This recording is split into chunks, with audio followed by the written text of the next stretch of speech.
네, 여러분 안녕하세요. 이번 주 2차시 수업 시작하도록 하겠습니다. 수업을 하기에 앞서 이번 주 금요일 자정까지가 여러분들에게 말씀드린 수행평가 제출 날이었어요.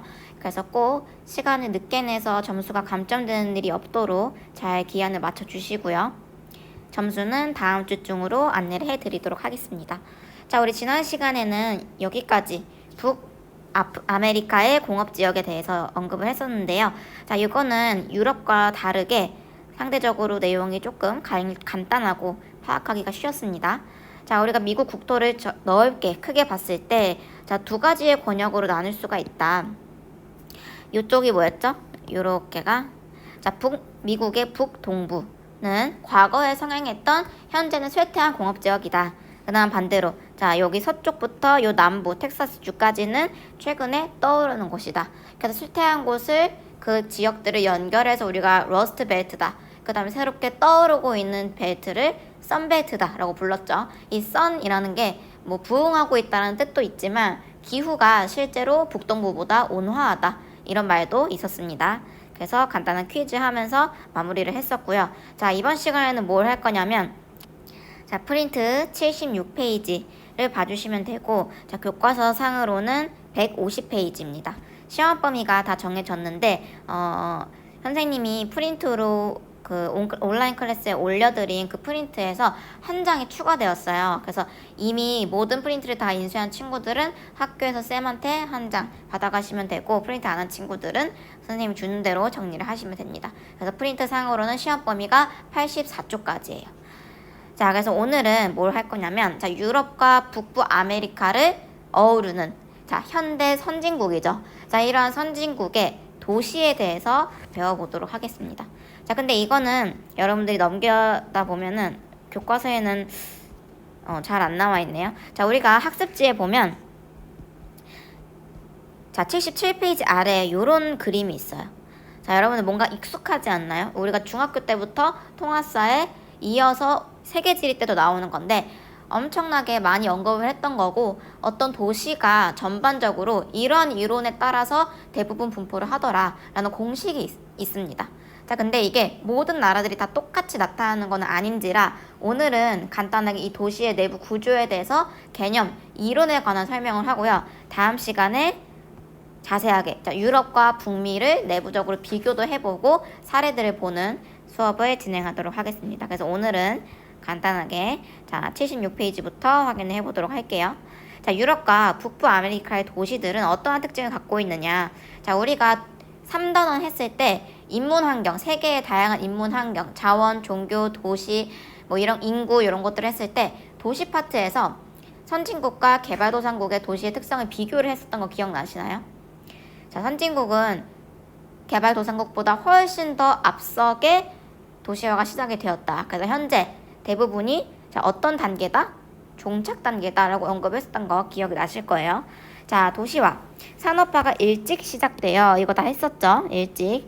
도시화가 오랫동안 진행이 되었고, 그래서 현재 종착 단계이다. 자, 그래서 최근의 선진국은 도시화보다 요게 더 활발하게 나타나요. 그게 뭘까? 자, 도시의 인구가 점점 증가하고 집가가 상승하고 교통이 발달함으로써, 자, 교통이 발달한다는 거는 뭐야? 접근성이 증가한다는 겁니다. 타지로 이동할 수 있는 접근성이 향상이 되고, 그 다음에 도시의 중심, 도심으로 갈수록 땅값이 너무너무 비싸져요. 자, 그래서 바깥으로 사람들이 점점 빠져나간다는 거죠. 차, 기차, 교통이 발달하고 그 다음에 중심부의 가격이 너무 비싸니 바깥으로 빠진다. 그거를 우리 뒤에 나와 있듯이 교외화라고 하죠. 교외화. 그래서 선진국은 교외화가 굉장히 활발하게 나타난다. 근데 이 교외화가 반복적으로 나타나면 생기는 결과가 뭐냐면 대도시의 인구가 증가할까요? 감소할까요? 반대로 감소합니다. 큰 도시에서 주변 교외 지역으로 빠져나가는 거예요. 그래서 대도시 인구는 감소한다. 자, 근데 또 한 가지 여기서 추가 통합사랑 다른 게 뭐냐면, 자, 도심 재활성화가 진행된다라는 말이에요. 도심 재활성화. 자, 이게 뭘까요? 최근에는 이제 트렌드가 어떻게 되냐면, 첫 번째가 도시화. 옛날부터. 두 번째가 도시가 너무 복잡해. 우리 바깥으로 나가자. 교외화. 그 다음 세 번째, 모든 곳에서 모든 도시에서 나타나는 건 아니지만 자, 일부 도시들에서 두드러지게 나타나는 현상이 세 번째, 도심 재활성화예요. 교회와 다음으로. 이게 뭐냐? 다시 도심에서 나갔던 애들이 도로 도심으로 들어온다. 그래서 우리가 그때 뭐라고 했었냐면 젠트리피케이션이라고 그때 언급을 했었습니다. 도심 재활성화라는 것은 영어로 또 많이 표현을 해요. 젠트리피케이션. 뉴스에도 자주 나오죠. 젠트리피케이션 때문에 다시 서울 중심부의 땅값이 오르면서 소상공인들의 임대료 부담이 심해졌다. 이런 말들 많죠. 자, 도심 재활성화의 진행으로 다시 도로 도심으로 회귀하는 인구가 증가하고 있다. 그래서 여기서 도심 인구 증가, 이 인구들은요, 그냥 보통 사람들이 아니라 돈 많은 사람들이에요. 그래서 대표적으로 얘네들을 뭐라고 부르냐면 딩크족, 여피족 이런 말들이 있어. 자, 이 민족이죠. 자, 딩크족은 뭐냐면 젊은 뭐 안 젊어도 돼요. 뭐 3, 40대 신혼부부들, 그 다음에 조금 결혼을 한 지 좀 된 신혼부부들이 아이를 안 낳는 주의. 비혼주의는 아예 결혼을 안 하는 거고, 딩크족은 결혼을 하지만 자식은 절대 안 낳겠다라는 사람들입니다. 그러니까 라이프 스타일이 약간 어떨까요? 자식한테 초점이 맞춰지기보다는 나는 아무리 나이가 들어도 나를 위해서 살 거야. 나를 위해서 소비하고 문화생활 향유하고 여러 가지 여행 놀러 다닐 거야. 이런 사람들을 딩크족. 그 다음에 문화적으로 되게 욜로족 같이 본인이 추구하는 그런 취미, 취향에 돈을 굉장히 많이 투자하는 사람들을 간단하게 여피족. 그래서 이런 사람들이 이 젠트리피케이션의 결과로 비싼 도심으로 들어온다 라고 보시면 됩니다. 자, 이렇게 얘기를 했고 아래에 빈칸이 나와 있는데 요거는 뭐냐면 자, 이제 위에 있는 세 가지 요 세 줄은요 현재 선진국 현대 도시에서 나타나고 있는 현상이고요. 자, 이 네 번째는 뭐냐면 자, 뜻이 뭐래요? 도시 기능의 확장으로 여러 개의 대도시가 연결된 거대 도시군이다. 자, 여기다가 밑줄 칠게요. 여러 개의 대도시가 연결된 거대 도시군이다. 최근에 이제 선진국 같은 경우에는 도시가 워낙 도시화가 오랫동안 진행이 되다 보니까 큰 도시들이 많이 생겼어요. 근데 이게 딱 구분이 되어 있는 게 아니라 기능적으로 예를 들면 우리나라로 치면 서울시와 과천시와 성남시와 고향 일산과 그 다음에 저기 부천, 인천이 서로 완전 구분 지어져 있는 게 아니라 기능적으로 연계가 되어 있다는 거예요. 예를 들면 뭐 서울은 우리나라의 전반적인 행정, 정치를 담당한다. 그 다음에 수원은 우리나라 사람들의 베드타운, 주로 아파트가 많이 발달되어 있다. 그 다음에 뭐 성남은 IT 산업이 집중되어 있다. 그래서 각각의 특색적인 기능을 분담함에 따라서 이 도시들이 서로 쌩깐 게 아니라 서로 으쌰으쌰 상호 의존하는 관계라는 겁니다. 그래서 연결된 거대 도시군이다. 이거를 우리가 그리스어와 영어로 이제 어떻게 표현을 하냐면 새로 나온 단어 메갈로폴리스. 자, 메갈로폴리스라고 합니다. 이 메갈로폴리스에서 여러분들이 폴리스라고 하는 거는 뭐냐면 도시라는 그리스어예요. 근데 앞에 메갈이라는 게 붙었죠. 이 메갈이라는 것이 크다, 거대하다라는 뜻입니다. 그래서 우리가 예전에는 메갈로폴리스라는 말을 쓰기 전에 메트로폴리스라는 말을 썼어요. 그래서 이 메트로폴리스라는 게 뭐냐면 보통 얘기하기로는 인구 100만 명 이상의 거대한 도시다. 그게 메트로폴리스예요. 그래서 이 단어가 사회학적으로 이제 딱 등장을 했을 때 이거와 관련지어서 막 미래도시, 과학도시 이렇게 인구가 엄청나게 모인 미래의 도시다라고 하면서 그때 만들어진 과거의 영화입니다. 메트로폴리스. 근데 지금은 메트로폴리스가 아니라 이 메트로폴리스와 다른 메트로폴리스와 연결된 메갈로폴리스가 등장을 했다라는 거예요. 그래서 대표적으로 자, 미국의 뉴욕 메트로폴리스죠. 근데 이 뉴욕 지 혼자 있는 게 아니라 주변에 있는 보스턴, 워싱턴 이런 도시들과 유기적으로 연결이 되어 있다. 그게 메갈로폴리스라는 겁니다. 자, 그래서 메갈로폴리스의 개념 확인하셨고요. 자, 근데 우리가 이제 1학기 때 언급했던 게 메갈로폴리스 뿐만이 아니라 요것도 있죠. 세계적으로 전 세계에서 가장 고차 기능을 담당하고 있는 도시들은 우리가 뭐라고 부르느냐. 서울도 마찬가지고요. 대표적으로 영국의 런던, 미국의 뉴욕, 일본의 도쿄가 있었습니다. 그게 뭐다? 세계 도시다. 자, 세계적 영향력을 가지는 세계 도시가 발달하였다. 그래서 우리 이렇게 새로운 단어 두 가지. 메가로폴리스와 세계 도시를 알아주시면 되고요. 자, 여기에 나와 있는 건 그거죠. 선진국의 대도시는 대부분 종착 단계이다. 그러면 가속화 단계에 있는 것들은 누구다? 대부분이 개발도상국이다 라고 얘기를 했죠. 얘는 선진국. 자, 우리나라도 종착 단계. 그래서 도시 경쟁력 이런 걸 따졌을 때 세계 도시가 영국, 미국, 일본이구나. 우리나라는 서울 7등이죠. 이렇게 파악을 할 수가 있었습니다. 자, 그래서 이 아래에 보면 이제 유럽과 북부 아메리카의 대도시권 형성이라고 나와 있는데, 요거는 이제 앞서 얘기했던 메갈로폴리스와 비슷한 개념인 거예요. 이제 한국어로 표현했을 때 대도시권이다. 대도시의 통근 통합권, 상권들이 확대되어 주변 지역과 이제 요거죠. 정확한 개념이 기능적으로 연결되는 대도시권. 대도시의 주변은 중심 도시의 영향력이 커질수록 기능적으로 밀접하게 대도시와 연결된다. 한마디로 이 중심 도시의 영향력이라는 건 뭐냐? 서울이 있으면 우리가 보통 경기도를 수도권이라고 하죠. 자, 서울과 뭐 부천, 과천, 뭐 상남 요런 애들이 이렇게 연결이 돼 있다라는 거지. 근데 서울의 힘이 점점 커지면 커질수록 기능이 점점 고차화될수록 밀접하게 얘네가 서로 연결이 된다라는 겁니다. 그게 대도시권이다.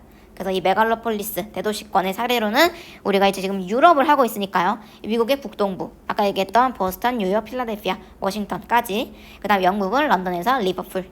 그 다음에 네덜란드가 갑자기 뜬금없이 나오는데, 이 이유는 뭐냐면요. 다른 나라들은 워낙 크다 보니까 도시들끼리 연결이 막 되어 있긴 한데 그렇게 뭐라 그래야 될까, 두드러지게 눈으로 딱 보이지는 않거든요. 워낙 그냥 큰 애들이 많다 보니까 이게 진짜 유기적으로 연결이 돼 있는 건지 사실 눈에 잘 보이지는 않아요. 근데 네덜란드 같은 경우에는 나라가 정말 작아요. 죄송해요. 자, 우리가 유럽 백지도 했을 때 아셨다시피 네덜란드 같은 경우에는 국토의 크기가 어때요? 자, 영국이 우리나라랑 비슷해. 근데 이 영국보다도 훨씬 작죠. 자, 이 네덜란드는 국토의 면적이 굉장히 작아요. 근데 이 작은 국토 내에서 엄청나게 많은 도시들이 유기적으로 연결이 되어 있다라는 거야. 그래서 우리는 요 네덜란드에 연결된 그 도시를, 그 구역을 우리가 뭐라고 부르냐면, 기억을 해주세요. 란트슈타트라고 합니다. 란트슈타트. 이 란트슈타트 지역 안에 우리가 지난 시간에 언급했던 네덜란드 수은도시 로테르담도 포함이 되어 있습니다.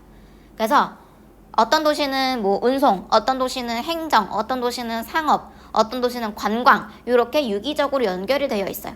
그 대표적인 그 메갈로폴리스의 사례가 란트슈타트다. 국가는 네덜란드라는 거를 기억을 해주시면 되고요. 이 아래에 있는 사례는 미국 북동부의 메갈로폴리스죠. 이제 해안가의 뉴욕과 보스턴부터 워싱턴까지 이렇게 북동부 라인이 벨트가 형성이 되어 있습니다. 엄청 크고요. 자, 여기가 네덜란드의 란트슈타트예요. 자, 우리가 네덜란드 하면 가장 대표적인 도시가 암스테르담이죠. 이 암스테르담 말고도 다른 도시들이 많은데 유트레이트, 그 다음에 뭐 여기 로테르담 이렇게 연결. 그래서 로테르담 같은 경우에는 우리가 했던 것처럼 나와 있지. 항만 국제무, 이거는 논문에 나와 있는 거예요. 근데 암스테르담은 관광, 예술, 대학, 그 다음에 뭐 행정도 있고 철도, 뭐 컨설팅, 종교 이렇게 있고. 그래서 이렇게 기능이 분담이 되어 있다는 거예요. 기능. 자, 여러 기능을 분담하여서 연결적인 관계를 맺고 있다라는 겁니다. 자, 이제 76페이지는 다 했고요. 넘어가서 77페이지를 보도록 할게요. 자, 현대 도시의 내부 구조를 보도록 하겠습니다. 자, 현대 도시는 어떤 내부 구조를 가지고 있을까? 우리가 이걸 알기 위해서는 지역 분화라는 거를 알고 있어야 돼요. 자, 기억을 해야 돼. 우리는 요거 했었어요. 자, 지역의 분화라는 거는 뭐냐? 중요한 개념 밑줄 칠게요. 자, 우리가 지역이 분화될 때 분화라는 거는 나눠진다라는 거죠. 그럼 뭐가 나눠지냐? 기능이 나눠지는 겁니다. 그럼 그 기능은 대표적으로 어떤 게 있느냐? 상업, 공업, 주거입니다. 근데 보통 요 상업에 행정, 정치도 포함되어 있다라고 판단하시면 돼요. 진짜로 행정, 정치 기능이 상업 행위는 아니죠. 물건 사고 파는 게 아니지. 근데 보통 이 상업의 기능과 행정 정치는 같은 지역에서 보통 발달하기 때문에 얘네를 이제 묶어서 기억해 주시면 되고요. 그래서 이런 여러 기능들이 모이고 서로 분산되며 자, 공간적으로 분화되는 현상을 우리가 지역 분화라고 합니다. 자, 이게 뭐야? 자, 지역이 분화된다. 자, 기능에 따라서 어떤 지역은 이 기능, 어떤 지역은 요 기능이라는 거죠. 그래서 우리가 보통 현대 도시를 딱 보아하니 전반적으로 대부분의 도시들이 이렇더라. 자, 도시에 있어서 가장 안쪽은 우리가 요거를 뭐라고 불렀어요? 도심이죠. 얘는 도심. 그 다음에 중간에 있는 거를 중간지역이라고 할게요. 그 다음에 이 도시 내부에서 가장 바깥쪽, 요거는 이제 외곽 혹은 주변지역, 명칭이 혼용이 됩니다. 자, 도심으로부터 중간지역, 외곽 주변지역까지 자, 이렇게 지역이 분화가 되어 있어요. 이게 같은 도시야. 다른 도시가 아니고요. A라는 도시 내부의 구조입니다. 도심은 주로 어때요? 딱 봤을 때 건물이 굉장히 높고 사람들이 굉장히 복잡하게 왔다 갔다 이동을 하고 회사원들, 직장원들이 굉장히 많습니다. 그 다음 중간지역으로 빠지면 높은 건물들은 점점 사라지고요. 공장과 주거지역이 섞여 있어요.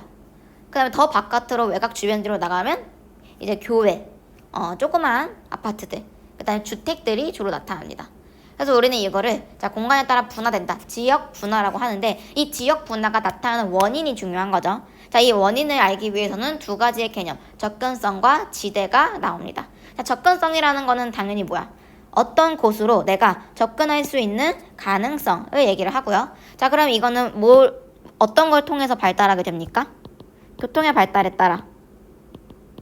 교통이 많이 발달한 곳은 접근성이 많이 높을 것이고 교통이 덜 발달한 곳은 접근성이 낮겠죠. 그래서 교통이 발달하면 발달할수록 다른 외부 지역으로 갈 수 있는 접근성이 좋아진다. 그 다음 두 번째, 지대. 지대라는 거는 뜻이 두 가지가 있습니다. 한 가지만 알면 안 돼요. 첫 번째, 토지 이용을 통해 얻을 수 있는 수익. 타인의 토지를 이용하고 지불해야 하는 비용. 그래서 지가랑 지대랑 헷갈리면 안 돼요. 지가라는 거는 말 그대로 땅값입니다. 땅값이라는 거는 뭐야? 내가 이 땅을 사용하기 위해서 이 주인에게 지불해야 하는 비용인 거죠. 그래서 이 지대라는 개념은 두 가지의 개념인데, 자, 지가는 요거에만 해당이 돼요. 근데 지대라는 거는 되게 포괄적인 개념이야. 내가 이 땅을 이용하고 지불해야 되는 비용 플러스 내가 이 토지를 이용함으로써 얻을 수 있는 수익. 예를 들면 뭐가 있을까? 내가 이 땅에다가 농사를 지어. 그러면 이 농사를 지음으로써 나는 배추 100포기의 수익을 얻을 수 있어. 그다음에 내가 이 땅을 남한테 빌려줌으로써 나는 한 달에 100만 원의 수익을 얻을 수 있어. 그것도 다 지대인 거예요. 그래서 내가 내는 거, 내가 받는 거 전부 다 그거를 포괄하는 개념이 지대입니다. 지가랑은 다르다. 꼭 기억을 해주시고요. 그래서 도시의 내부 구조는 자, 이렇게 정리가 되어 있는데 우리가 지난번부터 다 했던 거기 때문에 간단하게만 하겠습니다. 자, 도심은 접근성이 높다. 당연하죠. 중심이니까. 자, 중추관리 기능. 중추관리 기능은 뭘 의미했다? 핵심적인 기능. 자, 도시에서 가장 중요한 게 뭐야? 행정, 금융, 정치. 이런 것들을 얘기를 하죠. 이런 것들이 들어가고 그 다음 플러스 고급 서비스. 이게 뭐야? 호텔, 뭐 엄청나게 비싼 레스토랑, 이런 상업행위들. 그래서 상업, 행정, 금융, 정치, 도심에 모여있다라는 거죠. 당연히 접근성이 높으니까 교통은 혼잡스럽습니다. 자, 그래서 여기서 나타난 도심의 눈에 보이는 거는 자, 집약적 토지 이용이 나타난다. 건물의 고층화. 그래서 바깥으로 갈수록 건물의 높이는 낮아진다 라고 생각을 하면 되는 거죠. 그래서 여기서 말한 집약적 토지 이용은 밀도가 높다라는 거지. 그래서 반대가 조방적이죠. 조방적은 넓게 널널하게 사용하는 거. 집약적은 옹기종기 모여서 사용하는 거. 자, 그래서 나타나는 현상, 인구 공동화 현상이 있다. 자, 요거는 뭐였어요? 자, 우리가 인구를 두 가지로 구분을 하는데 첫 번째가 주간 인구가 있고요. 상주 인구가 있습니다. 주간 인구는 낮이야, 낮에 돌아다니는 사람들. 한마디로 유동 인구를 얘기를 합니다. 그 다음 상주는 밤에 거주하는. 그럼 상주 인구가 많다라는 거는 뭐야? 그 지역에 아파트가 많다라는 거예요. 왜? 상주 인구가 많다라는 거는 거기서 거주를 해야 되니까. 밤에 거기 가서 자야 돼요. 그래서 상주 인구가 많다는 거는 주거 기능이 발달한 곳. 주간 기능이 발달했다는 건 뭐야? 낮에 이동하는 사람들이 많아. 그 이유는 뭐다? 여기에 뭔가 회사, 학교 그런 게 많으니까. 그래서 주간 인구가 많다라는 거는 도심입니다. 그럼 당연히 여기는 뭐가 들어요? 첫 번째, 주간이죠. 주간 인구가 상주 인구보다 많다. 그래서 낮에는 도심에서 사람들이 엄청나게 많이 몰려오는데 밤만 되면 다시 어디로 가? 바깥으로 빠져나가는 거예요. 상주 인구가 도심에는 적어. 그래서 밤에는 다 바깥, 외곽으로 빠져나가는 거죠. 그래서 이 도심이 텅 비게 됩니다. 그래서 바깥은 사람들이 바글바글 밤에만 많고, 자, 도심은 뻥 뚫렸다. 그래서 이게 모양이 도너츠 같다. 그래서 도넛 형상, 공동화 형상, 여기 구멍이 뚫렸다. 공동, 구멍이라는 뜻이죠. 이렇게 표현을 했고요. 그 다음 우리 아까 전에 했던 거, 도심에서는 최근에 어떤 현상이 나타난다고? 도심 재활성화. 그거를 우리가 영어로 뭐라고 했다고? 젠트리피케이션이죠. 도심 근처 낙후 지역에, 자, 밑줄, 고급 상업 여가 주거 지역이 새로 형성된다. 자, 그 다음 중간으로 갈게요. 중간은 이제 여기인 거지. 자, 중간 지역에는 뭐가 주로 생기느냐? 도심과 외곽 지역이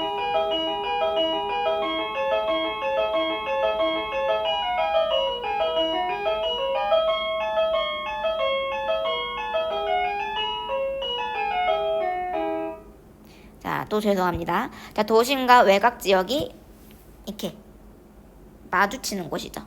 도심이랑도 접해져 있고 외곽 지역이랑도 접해져 있는 중간 지역. 그래서 여기를 뭐다? 점이 되고 있는 점이지대다.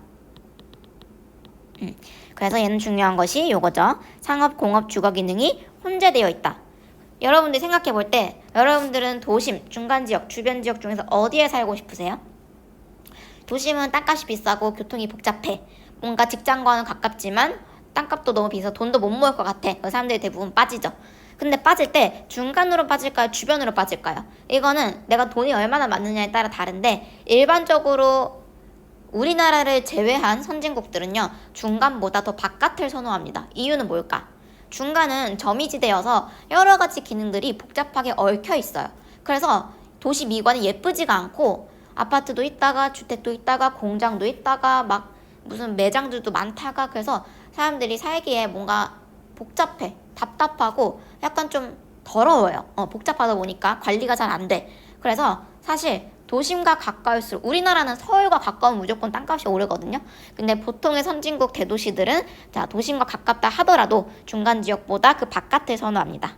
이유는 여러 기능이 복잡하게 혼재되어 있기 때문에.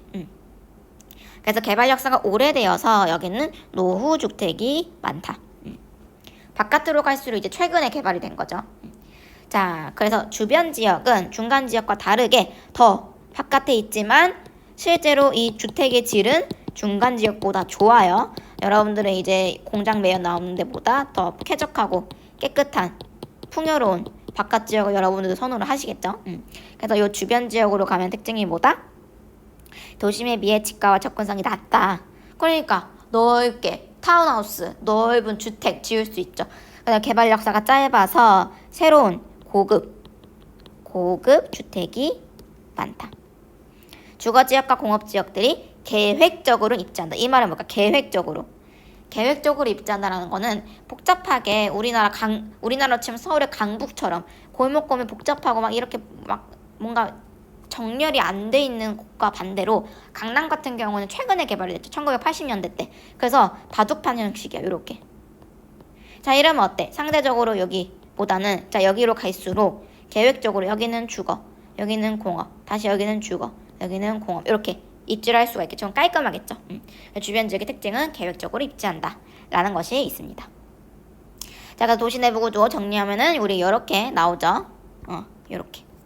그래서 우리가 주변 지역으로 갈수록 이렇게 고급 빌라, 베버리힐스에 나오는 것들처럼, 그 다음 중간 지역 갈수록 그냥 도심과 가까울수록 낙후된 곳. 그래서 둘 다 어디냐? 미국입니다. 지금 이 사진의 사례가 여기는 이제 할렘가고요. 그 다음에 여기는 베버리힐스. 여러분들 들어봤죠? 자, 그래서 우리가 프린트에 보면은 요런 그림이 나오는데 여기. 자, 우리가 보통 얘기를 할 때 가장 대표적인 이론이 요거예요. 도시 내부 구조 할 때. 도심, 중간 지역, 주변 지역, 그다음에 개발 제한 구역, 그린벨트. 근데 요거는요, 생김새가 좀 다르죠. 일반적으로 우리는 요것만 생각을 했는데, 이제 조금 더 여러분들이 뭐 지리학과, 뭐 지리교육과 이런 데를 가면 더 복잡하게 배우는데, 세지에도 살짝, 자세히는 아니지만 예시로는 나와 있어. 이거는 뭐냐, 모든 다양한 나라들의 도시들이 다 똑같이 이런 모습으로 나타나지는 않겠죠. 워낙 문화, 역사가 다양하다 보니까 모두가 이렇게 원형으로 바깥으로 나가는 게 아니라 다양한 모습들이 생긴다는 거야. 그래서 가장 기본적인 거는 이렇게 동심원 형태, 원 모양으로. 이게 가장 기본이에요. 이게 가장 베이직한 이론이다. 근데 이 동심원 말고 선형, 선 모양으로 나가는 지대도 있고, 그 다음에 다 핵심, 핵이 여러 개다라는 거지. 그래서 그냥 요게 하나의 핵이라고 치면은 그게 이렇게 동글동글 이렇게 군데군데 나타난다는 거예요. 그래서 얘네 동심원과 선형은 연속성이 있어. 공간을 활용하는 데 있어서 이게 연결이 잘 되어 있잖아요. 근데 이 다핵심은 이렇게 동그랗게 다 분리되어서 나타난다. 그런 의미고, 도시 권역 모델은 제일 최근에 등장한 개념인데 사실 뭐 크게 중요하지는 않습니다. 여기에 나와 있듯 신도심이라고 되어 있죠. 중심 업무지구. 요거는 엄청나게 최근에 이제 막 신도시 개발하면서 나타나게 되는 모델인데, 여러분들은 이거를 하나하나 이걸 다 암기를 한다라기보다는 기본적으로는 우리가 동심원 형태로 이론을 배웠고, 다른 예시로 이런 것도 있다라는 것만 기억을 하시면 될 것 같아요.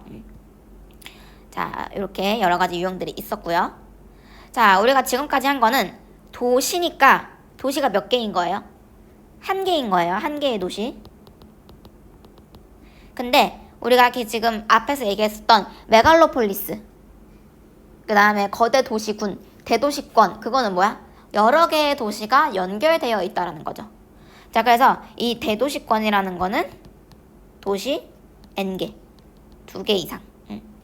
그래서 지금 오른쪽에 있는 요 그림이 지금 대도시권 그림에서는 요거죠. 요거 중심 도시. 그러니까 이 도시 한 개. 그 다음에 중심 도시와 기능적으로 연결되어 있는 곳들이 여기에 이제 두루두루 있다라는 거죠. 그래서 그 권역을 우리가 대도시권, 메갈로폴리스라고 하는 겁니다. 그래서 중심 도시 예를 들면 서울. 그 다음에 전체 대도시권은 수도권. 그 다음에 경기도에 있는 도시들이 나머지 애들이 된다는 거지. 그래서 우리가 여기서 체크를 해야 될 거는 요거죠. 자, 통근 가능권. 우리가 요 대도시권, 일일 생활권이에요. 일일 생활권. 자, 일일 생활권은 하루라는 뜻이지. 내가 하루 동안 이동을 할 수 있는 생활권에 속해야 대도시권입니다. 그래서 제일 요 경계 부분이 뭐라고 이제 권역의 이름이 지칭되어 있냐면 통근 가능권이에요. 통근이 가능하다. 너무 멀면 통근이 불가능하지. 주말에만 갈 수 있어. 근데 통근이 가능하다라는 거는 상대적으로 얘보다 가까우니까 평일에 일일 생활이 가능하다라는 거죠. 그래서 이 대도시권을 구분짓는 기준은 통근 가능권이다. 요것만 아시면 돼요. 자, 이제 여기서 이제 한 가지 혼란이 생겨. 우리나라 같은 경우에는 자, 수도권이라고 쳤을 때 통근 가능권 가능해. 경기도 내부에서 서울까지 갈 수 있어. 아침에 한 2시간 걸려서. 근데 아까 전에 얘기했었던 미국 같은 경우에는 여기 뉴욕이랑 워싱턴 여기 왔다 갔다 이동하려면 거의 비행기 타야 되지 않나요? 라고 얘기할 수 있어. 맞아요. 그래서 이 대도시권의 이 통근 가능권은 모든 나라한테 해당되는 게 아니라 우리나라 같이 작은 나라들에만 해당이 되는 예외 상황이 있습니다. 그래서 대도시권을 우리가 뭐 메갈로폴리스 같은 이제 그 번역을 했을 때 같은 의미다라고 표현은 할 수 있지만 실제로 사례들을 보면 이게 부합이 안 되는 경우가 많아요. 그래서 여러분들은 대도시권은 대도시권 따로, 메갈로폴리스는 메갈로폴리스 따로 이렇게 기억해 주시면 좋을 것 같아요. 굳이 번역을 하자면 뭐 메갈로폴리스, 대도시권 이렇게 얘기할 수 있지만 대도시권은 상대적으로 메갈로폴리스보다는 조금 작은 개념이라고 보시면 돼요. 그래서 메갈로폴리스 하면은 그냥 미국 북동부, 영국, 그 다음에 네덜란드 얘네만 기억을 해 주시고요. 그 다음에 대도시권은 도시 내부 구조를 할 때 이제 이 도시 내부 구조와 연결지어서 여기에서 더 확장이 되면은 대도시권이 된다라고 이렇게 따로 이해를 하시면 될 것 같습니다. 나중에 복습 잘 해주시고요. 그래서 다음 시간에는 유럽과 북아메리카의 주요 도시 내부 구조를 조금 더 자세하게 하도록 할게요. 자, 오늘은 여기서 마치겠습니다.